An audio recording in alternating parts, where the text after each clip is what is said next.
കർത്താവിനാൽ അനുഗ്രഹിക്കപ്പെട്ട പ്രിയ സഹോദരങ്ങളെ, ബഥനിയിലെ വിശുദ്ധരുടെ തിരുനാൾ ആഘോഷിക്കുന്ന ഈ അവസരത്തിൽ എല്ലാ ബഥാനിയർക്കും തിരുനാളിൻ്റെ എല്ലാ ആശംസകളും ഹൃദയപൂർവ്വം പ്രാർത്ഥനാപൂർവ്വം ആശംസിക്കുന്നു. ബഥനി ഒരു വീട്ടുപേരോ ഒരു സ്ഥലപ്പേരോ എന്നതിലുപരിയായി അതൊരു കാഴ്ചപ്പാടാണ്, അതൊരു ദർശനമാണ്, പ്രത്യയശാസ്ത്രമാണ്, ഒരു സമീപനമാണ്, അതൊരു സംസ്കാരമാണ്. എന്തിൻ്റെയൊക്കെയോ നന്മയുടെ ഒരാകത്തുകയാണ് ബഥനി എന്ന് പറയുന്നത്. കുടുംബത്തിൻ്റെയും സമൂഹത്തിൻ്റെയും ഒരു മാതൃകയും പ്രതീകവുമാണ് ബഥനി. എന്താണ് ബഥനി നമുക്ക് നൽകുന്ന സന്ദേശം? ഒന്നാമതായി ദൈവവിശ്വാസത്തിന് യേശു എന്നറിഞ്ഞ് യേശു അവിടെ ചെന്നപ്പോൾ മർത്ത യേശുവിനോട് പറയുന്നത് ഇപ്രകാരമാണ്: കർത്താവേ, അങ്ങ് ഇവിടെ ഉണ്ടായിരുന്നുവെങ്കിൽ എൻ്റെ സഹോദരൻ മരിക്കുകയില്ലായിരുന്നു. അവരുടെ വിശ്വാസം നോക്കുക. നീ ഇവിടെ ഉണ്ടായിരുന്നുവെങ്കിൽ എൻ്റെ സഹോദരൻ മരിക്കുകയില്ലായിരുന്നു. സഹോദരൻ മരിക്കാതിരിക്കാൻ തക്കതുപോലെയുള്ള ഒരു ശക്തി യേശുവിനുണ്ടെന്ന് അവൾ തിരിച്ചറിഞ്ഞു. അത് മാത്രവുമല്ല, അവൾ തുടർന്ന് പറയുന്നു, എങ്കിലും നീ ചോദിക്കുന്നത് എന്തും ദൈവം നിനക്ക് തരും എന്ന് എനിക്കറിയാം. അവിടെ ദൈവത്തിന്റെ വിശ്വാസം നോക്കുക. നീ ചോദിക്കുന്നത് ദൈവം നിനക്ക് തരും എന്ന് എനിക്കറിയാം. അപ്പൊ യേശുവിനുള്ള ശക്തി, ദൈവത്തിലുള്ള ശക്തി അവൾ പ്രകടമാക്കുകയാണ്. രണ്ടാമതായിട്ട് നാം കാണുന്നത് വചനത്തോടുള്ള വലിയ ആഭിമുഖ്യം കാണിക്കുന്ന ഒരു ഭവനം. മറിയത്തെ കുറിച്ച് പറയുന്നത്, അവൾ യേശുവിന്റെ പാദാന്തികത്തിൽ ഇരുന്ന്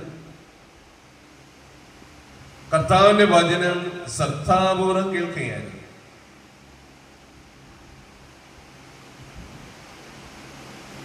യേശുവിന്റെ കാൽപാദത്തെങ്കിൽ ഇരുന്ന് ആ ഭക്തിയോടെ ആ വചനം കേൾക്കുന്ന ആ രീതി നോക്കുക. ഒപ്പം ഇരുന്നില്ല, ആ വചനത്തോടുള്ള ബഹുമാനം കൊണ്ട്, ആദരവ് കൊണ്ട്, വചനം പറയുന്നവന്റെ പാദത്തെങ്കിൽ ഇരുന്നു കൊണ്ട് വചനം കേൾക്കുകയാണ്, ശ്രദ്ധാപൂർവം കേൾക്കുകയാണ്. വേറൊന്നിനെ കുറിച്ചും അവൾ ശ്രദ്ധിക്കുന്നില്ല. മൂന്നാമതായിട്ട് ബഥനി നമുക്ക് നൽകുന്ന സന്ദേശം, അത് ശുശ്രൂഷയുടെ വലിയ ഭവനമായിരുന്നു. ഇന്നത്തെ തിരുവചനത്തിന് വായിച്ചു കേട്ടു, യേശു ഭവനത്തിലേക്ക് വരുന്നുണ്ട് എന്നറിഞ്ഞ് മർത്ത അവളെ ചെന്ന് സ്വീകരിച്ചു. അതിഥിയെ സ്വീകരിക്കുന്ന വലിയൊരു മനോഭാവം നമ്മൾ അവിടെ കാണുകയാണ്. ഇതേ രീതി തന്നെ സുവിശേഷം രേഖപ്പെടുത്തുന്നു. ലാസർ മരിച്ചു എന്നറിഞ്ഞ് യേശു ലാസറിന്റെ ഭവനത്തിൽ ചെന്നപ്പോൾ ആ കുടുംബം ദുഃഖമാണ്, വളരെ പ്രതിസന്ധിയിലാണ്. എങ്കിൽ പോലും യേശു വരുന്നുണ്ടെന്നറിഞ്ഞ് അവിടെയും മർത്ത ചെന്ന് യേശുവിനെ സ്വീകരിച്ച് ഭവനത്തിലേക്ക് കൊണ്ടുവരിക. മർത്ത ചെന്ന് യേശുവിനെ ഭവനത്തിലേക്ക് സ്വീകരിച്ചു. ഭവനത്തിലേക്ക് കയറി വരികയല്ല, യേശു വരുന്നുണ്ടെന്നറിഞ്ഞ് ചെന്ന് സ്വീകരിച്ച് വിളിച്ച് ഭവനത്തിലേക്ക് കൊണ്ടുവരികയാണ്. ഇപ്പൊ രണ്ട് സന്ദർഭങ്ങളില് എങ്കിലും നാം കാണുകയാണ് ഒരു വലിയ ശുശ്രൂഷയുടെ, അതിഥികളോടുള്ള വലിയ ആദരവിന്റെ വലിയ അനുഭവം. അത് മാത്രമല്ല, ഭവനത്തിൽ കൊണ്ടുവന്ന് ഇരുത്തി സംസാരിക്കുക മാത്രമല്ല, അതിഥിക്ക് കൊടുക്കാനുള്ള എല്ലാ വിഭവങ്ങളും മർത്ത തയ്യാറാക്കുകയാണ്. മറിയം യേശുവിന്റെ പാദത്തിങ്കിൽ ഇരുന്ന് വചനം കേട്ടപ്പോ മർത്തയുടെ ശ്രദ്ധ മുഴുവൻ യേശുവിന് നല്ല ഭക്ഷണം കൊടുക്കുന്നതിന് പരിചരിക്കുന്നതിനുള്ള അടുക്കളപ്പണിയിലായിരുന്നു. ഒരു ശുശ്രൂഷയുടെ വലിയൊരു മനോഭാവം നമ്മളുടെ കാണുകയാണ്. അതുപോലെ തന്നെ വലിയൊരു സഹോദര ബന്ധം നാം അവിടെ കാണുകയാണ്. ചെറിയ പരിഭവങ്ങളൊക്കെ ഉണ്ട്. പച്ചയായ മനുഷ്യരാണ്. യേശുവിന്റെ അടുക്കൽ വന്ന് മാർത്ത പരാതി പറയുന്നു, ഗുരു നീ കാണുന്നില്ലേ, എന്നെ ഒറ്റയ്ക്ക് അടുക്കളപ്പണി ഏൽപ്പിച്ചിട്ട് അവൾ ഇവിടെ വന്നിരിക്കുകയാണ്. പക്ഷെ ആദ്യം ആ വിനോദമോ മനോഭാവമോ ഉണ്ടായിരുന്നില്ല. പച്ചയായ മനുഷ്യര് അവരുടെ സങ്കടം പറയുന്നുണ്ട്. പക്ഷെ ഒരു സഹോദര വിദ്വേഷമില്ല, അവിടെ അസൂയയില്ല, പകയില്ല. അത് ഏറ്റവും കൂടുതൽ വ്യക്തമാകുന്നത് ലാസർ മരിച്ചെന്നറിഞ്ഞപ്പോ മർത്തയും മറിയവും വലിയ ദുഃഖത്തിലായിരുന്നു. അനേക ദിവസത്തേക്ക് വളരെ ദുഃഖത്തിലായിരുന്നു. അതുകൊണ്ടാണ് പറയുന്നത്, കർത്താവേ അങ്ങ് ഉണ്ടായിരുന്നെങ്കിൽ എന്റെ സഹോദരൻ മരിക്കുകയില്ലായിരുന്നു, ഞങ്ങൾ ഒരുമിച്ച് സന്തോഷത്തോടെ ജീവിക്കുമായിരുന്നു. വലിയ സഹോദര ബന്ധത്തിന്റെ, വലിയ കൂട്ടായ്മയുടെ ഒരു പ്രതീകമാണ് ബഥനി എന്ന് പറയുന്നത്. അതിലുപരിയായിട്ട് ആ ഭവനം എല്ലാവർക്കും പ്രിയപ്പെട്ട ഒരു ഭവനമാണ്. ഒരു ഭവനവും ഒരു സ്ഥാപനവും എല്ലാവർക്കും സ്വീകാര്യമായ ഒരു സ്ഥലമായി മാറുക നിസ്സാരമായ കാര്യമല്ല. ലാസർ മരിച്ചു എന്നറിഞ്ഞ് യേശു അവിടേക്ക് ചെല്ലുന്നു. ആ സന്ദർഭത്തിൽ യേശുവും കൂടെയുള്ളവരും കാണുന്നത് തിരുവചനം പറയുന്ന ഇപ്രകാരമാണ്: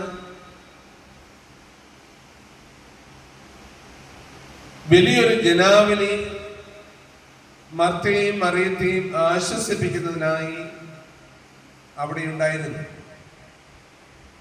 ആ കുടുംബത്തോടുള്ള സമൂഹത്തിന്റെ, അയൽവാസികളുടെ മനോഭാവം നോക്കുക. 4-ാം ദിവസം ലാസർ മരിച്ച് 4-ാം ദിവസമാണ് യേശു അവിടേക്ക് ചെല്ലുന്നത്. അപ്പോഴും തിരുവചനം പറയുന്നു, മർത്തയെയും മറിയത്തെയും ആശ്വസിപ്പിക്കുന്നതിനായി, ലാസറിന്റെ മരണത്തിൽ ദുഃഖിതരായിരിക്കുന്ന മർത്തയെയും മറിയത്തെയും ആശ്വസിപ്പിക്കുന്നതിനായി വലിയൊരു ജനാവലി അവിടെ ഉണ്ടായിരുന്നു. 4-ാം ദിവസവും അത്രയും പ്രിയപ്പെട്ട ഒരു ഭവനം, എല്ലാവർക്കും സ്വീകാര്യമായ ഒരു ഭവനം. ആ ഭവനത്തിന്റെ ഒരു ദുഃഖത്തിൽ നാട് മുഴുവനും കടന്നു വരികയും അവിടെ ആയിരിക്കുകയും അവരെ ആശ്വസിപ്പിക്കുകയും ചെയ്യാൻ തക്കതുപോലെ ഒരു വലിയ ബന്ധം നാം അവിടെ കാണുകയാണ്. അതോടൊപ്പം തന്നെ നാം കാണുന്ന ഒരു കാര്യം, യേശുവിന്റെ അവസാന ജെറുസലേം പ്രവേശനത്തിൽ തീർത്ഥാടകരെ, ജെറുസലേം ദേവാലയത്തിലെ തിരുനാളിന് വന്ന തീർത്ഥാടകർക്കിടയിൽ വലിയൊരു ദുഃഖമുണ്ടായിരുന്നു. അവർക്ക് സുപരിചിതനായ, പരിചയമുള്ള ലാസർ മരിച്ചു എന്നുള്ളതായിരുന്നു അവരുടെ ദുഃഖം. അങ്ങനെ ഇരിക്കുമ്പോഴാണ് തിരുനാളിൽ പങ്കെടുക്കുന്ന ആളുകളുടെ ഇടയിലേക്ക് വലിയൊരു വാർത്ത വരുന്നത്, മരിച്ചുപോയ ലാസറിനെ യേശു ഉയർപ്പിച്ചു. അവരുടെ ഇടയിലേക്ക് സന്തോഷകരമായി മറ്റൊരു വാർത്ത വരുന്നു, ലാസറിനെ ഉയർപ്പിച്ച യേശു തിരുനാളിൽ പങ്കെടുക്കാനായിട്ട് ജെറുസലേമിലേക്ക് വരുന്നു. തിരുവചനം പറയുന്നു, യേശു ലാസറിനെ ഉയർപ്പിച്ചു എന്ന് കേട്ടത് കൊണ്ടുകൂടിയാണ് യേശുവിനെ എതിരേൽക്കാൻ അവർ വന്നത്. ഓശാനയിൽ ഇത്രയും ആള് കൂടാൻ കാരണം, യേശുവിന്റെ പേരിൽ ഇത്രയും പേര് അണിനിരക്കാനുള്ള കാരണം, യേശു ലാസറിനെ ഉയർപ്പിച്ചതിലുള്ള നന്ദി അറിയിക്കാനാണ്. വളരെ കൃത്യമായിട്ട് പറയുന്നു, യേശു ലാസറിനെ ഉയർപ്പിച്ചു എന്ന് കേട്ടത് കൊണ്ടുകൂടിയാണ് ജനാവലി യേശുവിനെ സ്വീകരിക്കാനായിട്ട് ഓശാന നാളിൽ വന്നത്. അപ്പോൾ ലാസറും കുടുംബവും ജനങ്ങൾക്ക് എത്ര പ്രിയപ്പെട്ടതായിരുന്നു, ലാസറിനെ ഉയർപ്പിച്ചതിലുള്ള സന്തോഷം നാട്ടുകാർക്ക് എത്രമാത്രം ഉണ്ടായിരുന്നു എന്നല്ല. അങ്ങനെ ഇതെല്ലാം കൂടെ ചേരുന്ന ഒരു പ്രതീകമാണ് ബഥനി എന്ന് പറയുന്നത്. ഞാൻ പറഞ്ഞ പോലെ അതൊരു വീട്ടുപേരോ ഒരു സ്ഥലപ്പേരോ അല്ല, വീട്ടുപേരുമാണ്, സ്ഥലപ്പേരുമാണ്. പക്ഷെ അതിലുപരിയായിട്ട് ബഥനി നമ്മുടെ മുൻപിൽ വലിയൊരു ചിത്രം, വലിയൊരു ക്യാൻവാസ്. ബഥനി എന്ന് പറയുമ്പോൾ ചിലതൊക്കെ നമ്മുടെ മുൻപിലേക്ക് കൊണ്ടുവരികയാണ്. അതുകൊണ്ടാണ് ധന്യൻ മാർ യോഹന്നാൻ പിതാവ് ബൈബിളിലെ ഒരു സ്ഥലപ്പേര് സ്വീകാര്യമായ ഒരു ഭവനത്തിന് പേര് എന്നതിനപ്പുറമായി ബഥനി എന്ന വാക്ക് താൻ രൂപീകരിച്ച സന്യാസിനി സമൂഹത്തിന് കൊടുക്കാനായിട്ട് തെരഞ്ഞെടുത്തു. ബഥനി എന്നൊരു സ്ഥലപ്പേര് മാറി പിതാവ് എടുക്കുകയായിരുന്നില്ല. മറിച്ച് ബഥനി എന്ന് പറയുമ്പോൾ ഈ പറഞ്ഞ ചിത്രങ്ങളെല്ലാം ഉൾക്കൊള്ളുന്ന മാതൃകപരമായ ഒരു കുടുംബം, ഒരു കൂട്ടായ്മ, ഒരു സമൂഹം, ആ കാഴ്ചപ്പാട്, ആ ദർശനം കണ്ടുകൊണ്ടാണ് ബഥനി എന്ന വാക്ക് താൻ രൂപീകരിച്ച സമൂഹത്തിന് നൽകാനായിട്ട് ധന്യൻ മാർ ഇവാനിയോസ് പിതാവ് തയ്യാറായത്. അപ്പോ താൻ രൂപീകരിച്ച സമൂഹത്തിൽ ബഥനി എന്തായിരുന്നുവോ അതേ രീതിയിൽ നിലനിൽക്കണമെന്ന് ആഗ്രഹിച്ചാണ് തുടങ്ങി. ധന്യൻ മാർ ഇവാനിയോസ് പിതാവ് ബഥനി മലങ്കര സഭയിൽ ആരംഭിച്ചിട്ട് ഒരു നൂറ്റാണ്ട് കഴിഞ്ഞിട്ടും ആ ബഥനിയുടെ ചൈതന്യം നിങ്ങൾ നിലനിർത്തുന്നു എന്നുള്ളത് വളരെ അഭിമാനകരമാണ്. ബഥനി എന്ന് പറയുന്നത് ഈ പറഞ്ഞതുപോലെ ദൈവവിശ്വാസത്തിന്റെ, പ്രാർത്ഥനയുടെ, ദൈവവചനത്തോടുള്ള ആഭിമുഖ്യത്തിന്റെ, ശുശ്രൂഷയുടെ, സഹോദര ബന്ധത്തിന്റെ, മറ്റുള്ളവരുമായി ചേർന്നുള്ള വലിയൊരു കൂട്ടായ്മയുടെ ഒക്കെ വലിയ മാതൃകയും പ്രതീകവുമാണ്. ഇതെല്ലാം കൂടെ ചേരുന്നതാണ് ബഥനി. ആ നന്മ മുന്നിൽ കണ്ടുകൊണ്ട് തന്നെ മാർ ഇവാനിയോസ് പിതാവ് ബഥനി ആരംഭിച്ച മലങ്കര സഭയിൽ ആ ഒരു ദർശനവും കാഴ്ചപ്പാടും ഏതാണ്ട് ഒരു നൂറ്റാണ്ടിന് ശേഷവും